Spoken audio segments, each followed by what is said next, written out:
না না পাই, যথেষ্ট পাই, এটা বলবেন না যা পাচ্ছি তাও বন্ধ হয়ে যাবে। এটা শীতকাল, ফেলুদা, পাহাড়, কাশ্মীর সবগুলো কোথাও এক জায়গায় না। আমাদের শীতকালটা ছোটবেলা থেকে আমরা যারা বাঙালি আমাদের সবার কাছে শীতকালটা হচ্ছে ফেলুদার সঙ্গে সম্পৃক্ত কোনো না কোনোভাবে। তাই ফেলুদাকে ক্রিসমাসে বা এই শীতের বছরের শেষ দিকে আনতে পেরে আমাদের নিজেদেরই ভালো লাগছে। আর আমাদের এটা এই ফেলুদাটি জোর গলায় বলতে পারি যে এই 4টে সিজন আমরা যেটা করেছি এটা নিয়ে 4র্থ সিজন ছিন্নমস্তার অভিশাপ, যতকাণ্ড কাঠমান্ডুতে, দার্জিলিং জমজমাট আর ভূস্বর্গ ভয়ঙ্কর, এটা হচ্ছে আমাদের সবচেয়ে বড় Feluda in scale, in presentation. তাই এবং সবচেয়ে বেশি বোধহয় পরিশ্রম করতে হয়েছে সৃজিত মুখার্জিকে এবং আমাদেরকে এই সিজনের জন্য। কাজেই এই সিজনটা নিয়ে আমি ভীষণ আশাবাদী এবং অবশ্যই একটা এক্সপেকটেশন আছে।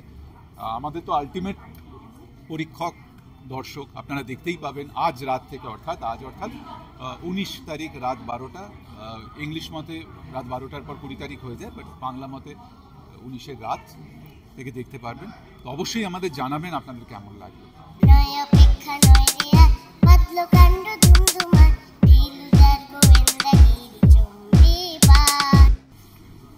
ফেলুদা করার জন্য যে বাজেটটা লাগে সেই বাজেটটা ওয়েব সিরিজের ফরম্যাটে করা যায় না, মানে ওয়েব সিরিজের ফরম্যাটে করা খুব ডিফিকাল্ট। সো সেই জায়গা থেকে যদি ফিল্মের পারমিশন পাই ডেফিনেটলি করবো, ওয়েব সিরিজের বাজেট এটা করা খুব ডিফিকাল্ট। অসম্ভব ভালো অভিজ্ঞতা। কাশ্মীর আমার ছোটোবেলার কখনোই যাওয়া হয়নি, ফেলুদার হাত ধরেই কাশ্মীর যেতে পারলাম এবং এই ক্যানভাস, এই স্কেল অ্যাচিভ করার জন্য যেটা দরকার সেইটা করলাম, কিন্তু ওই এর চেয়ে বেশি আর করা সম্ভব নয়। এই শেষ। It's great to end on a high. Christmas আর ফেলুদা ওতপ্রোতভাবে জড়িত। ক্রিসমাস মানেই ফেলুদা, ফেলুদা মানেই ক্রিসমাস। তো সেই উদযাপনটা যে করতে পারছি এবং বাঙালির সঙ্গে সেই উদযাপনে যে অংশ হতে পারছি, এটা আমার পরম ভালো।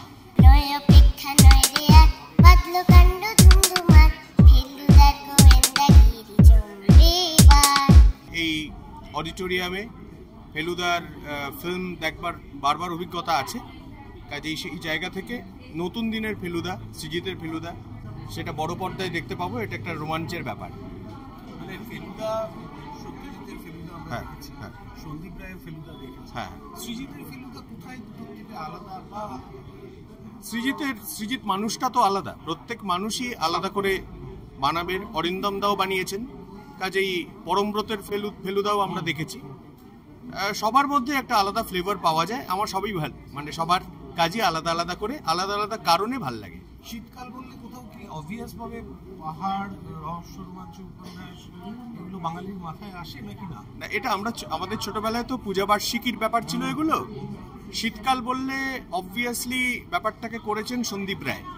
তার ফেলুদা প্রত্যেক বছর বড়দিনে রিলিজ করত, কাজেই সেই ট্র্যাডিশনেই একটা নতুন সংযোজন দেখছি। কিন্তু সৃজিত তো আর বানাবে না বলেছে। সো হোপফুলি ও যদি বড় পর্দায় বানানোর সুযোগ পায়, আশা করি ও বানাবে। এবং এই যে আমাদের বড়দিনের ফেলুদা কালচার, এটা চলবে।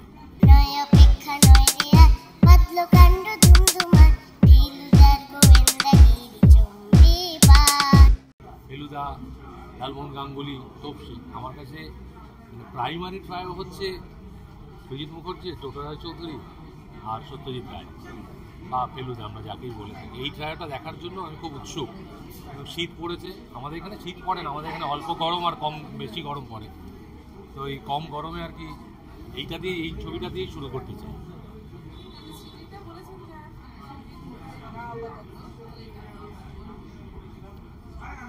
জনতা জনার্দন যা যা বলার সেসব বলে। ক্রিয়েটিভ মানুষরা অনেক কিছু দাবি করে, বাকিটা যখন মানুষ বাড়ির সামনে গিয়ে নক করবে না, এই সৃজিত মুখার্জি তুমি বেরো, ফেলুদা বানাও, বাপ বাপ করে বলবে। আমার ইচ্ছের উপর তো নির্ভর করে না সব কিছু। আমার তো ইচ্ছে হয় আমি সারাক্ষণ বাবা মার কোলে থাকি, বাবা মা খাইয়ে দেবে, বাবা আদর করে দেবে, কিন্তু সবটা তো ইচ্ছের মধ্যে থাকে না।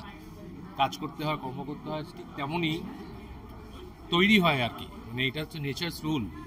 নেচার রুলসের মধ্যে যদি পড়ে, ফিট করে, তাহলে ডেফিনেটলি হবে কিছু একটা।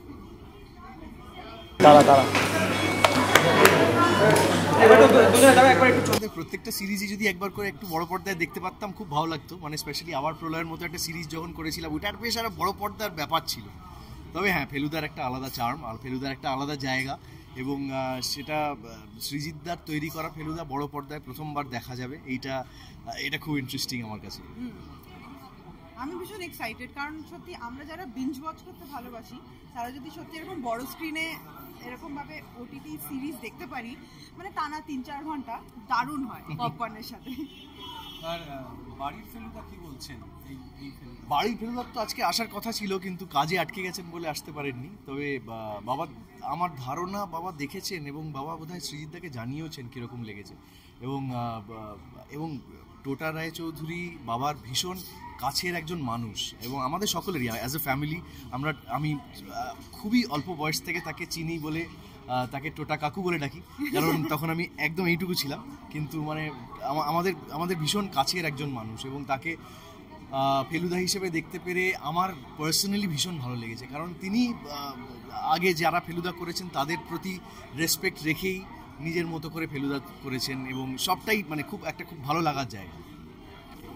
শীতকাল ফেলুদা একটা কানেকশন আছে, সেটা আছে কিনা জানি না, কিন্তু গল্পের বই পড়ার কানেকশনটা ছোটবেলা থেকেই সবসময় ছিল। পাহাড়ে ফেলুদা আমরা যখন বড় হচ্ছি তখন পাহাড়ে ফেলুদাটা তোমার সংকলন হিসেবে বেরিয়ে গেছে, আলাদা আলাদা ছিল না। পাহাড়ে ফেলুদার প্রত্যেকটা গল্প শীতকালে যেরকম পড়তে ভালো লাগে, তো সেরকম ভাবেই ভূস্বর্গ ভয়ঙ্কর এবার এসে গেছে। এটা ঋদ্ধির কাজ, আমি বলছি ঋদ্ধি বেশি করে বলুক আজকে। আমি একজন দর্শক হিসেবে আজকে বড় পর্দায় ফেলুদা দেখার জন্য, এবং যেহেতু ওটিটির এত কাজ হচ্ছে আমরা অনেক সময় মিস করেই যাই যে এটাকে বড় পর্দায় দেখতে পাচ্ছি না আমরা। সেই ক্ষেত্রে যে জায়গায় গিয়ে যেরকম স্কেপে শ্যুট করা হয়েছে এবং যে কঠিন পরিস্থিতির মধ্যে শ্যুট করা হয়েছে, কিন্তু এত চমৎকারভাবে সেটাকে ক্রু হ্যান্ডেল করেছে, সেটা দেখার জন্য আমি খুব এক্সাইটেড আছি। ঋদ্ধি, তোমার এই ছবির শুটিং এর কিছু এক্সপিরিয়েন্স একটাই, সেটা হচ্ছে কাশ্মীরে গিয়ে শুটিং করা, কারণ আমি আগে কাশ্মীর দেখিনি কখনো। তো প্রথমবার সেরকম একটা পরিস্থিতিতে গিয়ে শুটিং করা, এবং সেটা তো যে জায়গাটা সৌন্দর্য তো বটেই, তার সঙ্গে একটা শুটিং টিম, বাংলা ইন্ডাস্ট্রির একটা সীমিত রিসোর্সে আমরা যেভাবে শুটিং করেছি ওখানে, সেইটা খুবই আমার কাছে চমৎকার লেগেছে। যে ওরকম অত প্রতিকূলতার মধ্যেও যেভাবে একটা ইউনিট আপনারা দেখলে বুঝতে পারবেন, তো সেটা কঠিন শুটিং ছিল এবং সেটা চমৎকারভাবে হয়েছে। গল্পতে শ্রীনগর আছে, ডাল লেক আছে, সব আছে, যা আছে, সোনমার্গ আছে, গুলমার্গ আছে, মানে কাশ্মীরে যাবতীয় যা জায়গা আমরা দেখেছি সবই আছে। ফেলুদার দর্শক, ফেলুদার ফ্যান, তাই তো? আমার সঙ্গে দাঁড়িয়ে আছে অনুমেঘা। ফেলুদার গানটা একটু হবে নাকি? আমি দেখো তোমার হাইটে, আজকে আমি তোমার হাইটে, তাও বড়। এবার তোমার হাইটে ছোট হয়ে গেছি। ফেলুদার গানটা একটু শুনবো। নয় অপেক্ষা নয় রে আর, বাদলো কাণ্ড ধুমধুমার, ফেলুদার গোয়েন্দাগিরি জমবে এবার। নয় অপেক্ষা নয় রে আর, বাদলো কাণ্ড ধুমধুমার, ফেলুদার গোয়েন্দাগিরি জমবে এবার। গোয়েন্দাগিরি জমুক, আর ওকে অপেক্ষা করিয়ে রাখবো না। চলো, থ্যাংক ইউ।